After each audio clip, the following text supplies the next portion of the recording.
Venezuela, plena soberanía petrolera.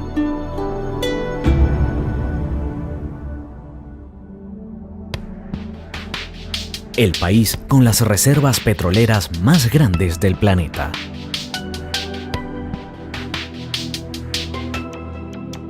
...20% de las reservas mundiales de petróleo y 25% de las reservas de la OPEP.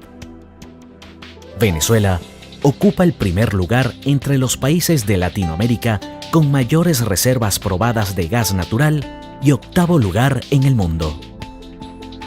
PDVSA, su petrolera estatal, es la cuarta más importante del mundo, con más de 151.700 millones de dólares en activos que ratifican una sólida posición financiera.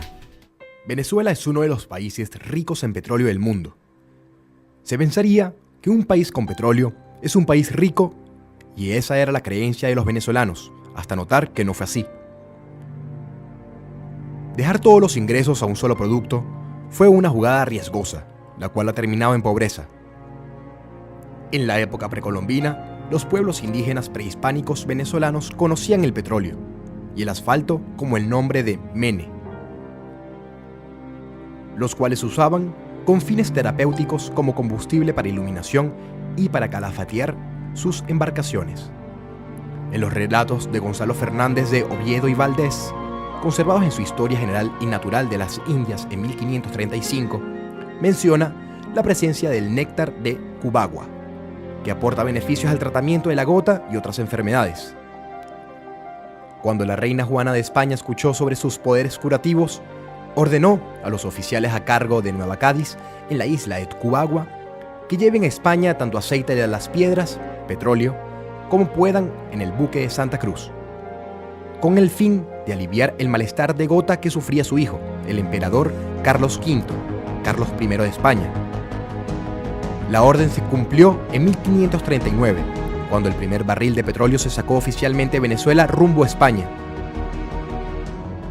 El 22 de marzo de 1783, el rey Carlos III de España decretó en Aranjuez las ordenanzas de minería de Nueva España, que también fueron puestas en práctica en la Intendencia de Venezuela en 1784. Esta legislación no solo se extendió a los minerales metálicos, sino también a los hidrocarburos, los cuales eran representados como bitúmenes o jugos de la tierra. Estas ordenanzas establecen que todas las minas y productos mineros pertenecen a la corona española, sin impedir que puedan ser dadas en concesión. Estas serán la base filosófica fundamental para la política petrolera venezolana del siglo XX, que reservará el derecho exclusivo al Estado para la explotación petrolera. Durante el siglo XX, Venezuela era considerado como un país en vías a ser del primer mundo, siendo uno de los principales exportadores de petróleo con unos ingresos galopantes de dinero. No fue sino hasta inicios del siglo XXI que la situación empezó a cambiar. Bien, la situación de la industria petrolera venezolana tiene básicamente tres grandes etapas. La anterior a la nacionalización, estamos hablando de la época cuando Venezuela era considerado el productor más importante a nivel mundial, básicamente desarrollada el concurso con las empresas internacionales. Posteriormente hubo la etapa de la nacionalización, donde la producción venezolana iba en caída por la baja inversión que ocurrió en el momento de la ley de reversión hacia el Estado. Las empresas internacionales dejaron de hacer las grandes inversiones que debían ocurrir para mantener la producción. Por tanto, el Estado decidió acelerar la nacionalización. Ocurrió en el año 76. Petróleos de Venezuela fue fundada utilizando los activos y el personal operacional de más de 23 empresas operacionales locales que eran parte de empresas internacionales. Esas 23 operadoras fueron poco a poco fusionadas hasta concretar 4 grandes empresas operadoras. Las 4 empresas operadoras que eran en su momento Corpoven, Maraven, Lagoven y la parte petroquímica. Ellos terminaron generando todos los activos y toda la actividad de producción petrolera, tanto en la parte de exploración, desarrollo de los campos, refinación y finalmente la porción de la industria petroquímica que manejaba el país en su momento y que fue incorporada a PDVSA.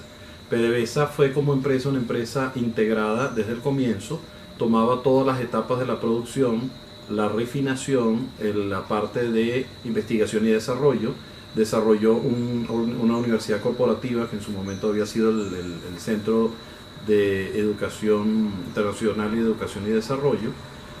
Como empresa era una empresa de amplias miras y tenía acceso internacional a través de su proceso de compra de activos en el exterior. El precio del petróleo en el año 80-81 se disparó a más de $30 el barril. Eso abrió las puertas a un influjo importantísimo de inversiones al país y una cantidad importante de dinero a través del crecimiento de la factura petrolera. Para Venezuela el ingreso generó una cantidad de oportunidades que rápidamente se vieron truncadas en el momento del famoso Viernes Negro del año 83. El Viernes Negro nos trajo la primera gran desestabilización monetaria y eso generó una cantidad de distorsiones en la economía que no hemos visto más, que se han repetido cíclicamente desde el año 83 hasta la época actual. El gobierno de turno, y esto ha sido una constante en todos los estados, de los distintos gobiernos del estado venezolano, donde ha hecho uso, y lamentablemente diríamos muy mal uso, de las herramientas tanto fiscales como monetarias, y ha distorsionado ya, encauzado a la economía a depender cada vez más de la renta petrolera como prácticamente única fuente. Año 2000 en adelante, con el incremento vertiginoso de los precios del petróleo, el país básicamente se convirtió en un adicto a los ingresos petroleros. Eso le permitió al Estado, con razones ideológicas muy particulares, monopolizar las fuentes productivas y destruir básicamente el desarrollo económico del resto de los elementos de la nación, y básicamente el país no tiene mucho campo de maniobra hoy en día por la situación económica tan cruel, en la cual no hay producción, no hay consumo, hay una necesidad de una carencia en todos los aspectos, tanto en salud como en medicina, generación de alimentos, transporte, capacidad de generación eléctrica, no hay agua. Es una situación realmente crucial, y el estamento político no está dando respuesta. Tanto gobierno como oposición ha sido muy lenta en su reacción, y la gran incógnita es cuánto tiempo va a aguantar la población en dar su verdadera opinión. Luego de los despidos de la empresa petrolera PDVSA, el tema con el preciado oro negro cambió. En el año 2000, el presidente Hugo Chávez convocó la segunda cumbre de la OPEP, mejor conocida como la Organización de Países Exportadores de Petróleo, en Caracas, con el fin de acordar mecanismos para la defensa de los precios del petróleo y fortalecer la posición de la OPEP en el concierto internacional.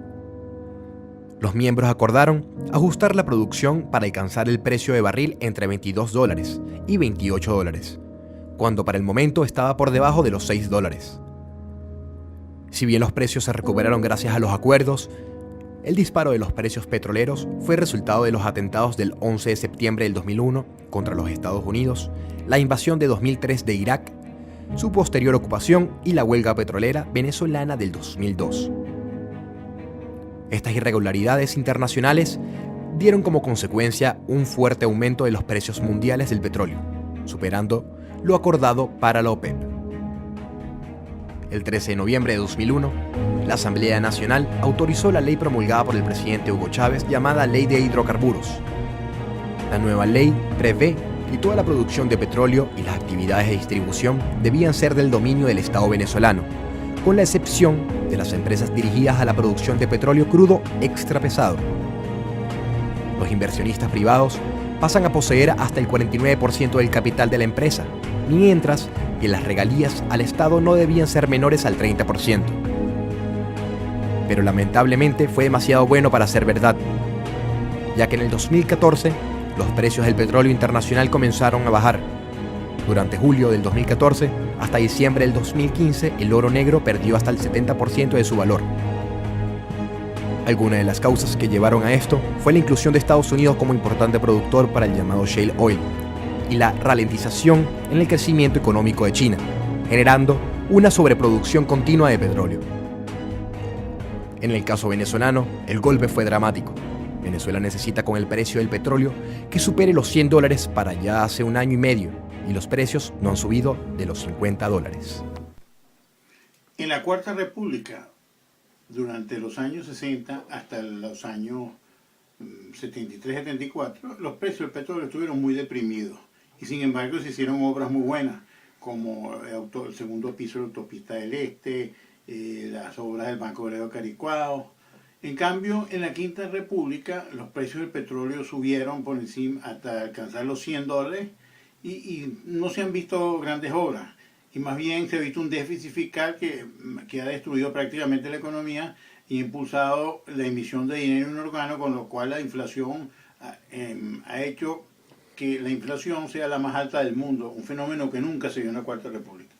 El gobierno también ha emprendido contra las empresas privadas, nacionalizando, expropiando. Eso aleja la inversión nacional y extranjera y eso también se ha reflejado en la crisis. Basta decir que Agroisleña, que era la principal empresa suministradora de insumos para la agricultura venezolana, fue expropiada y a partir de ese entonces ha bajado la producción agrícola en el país.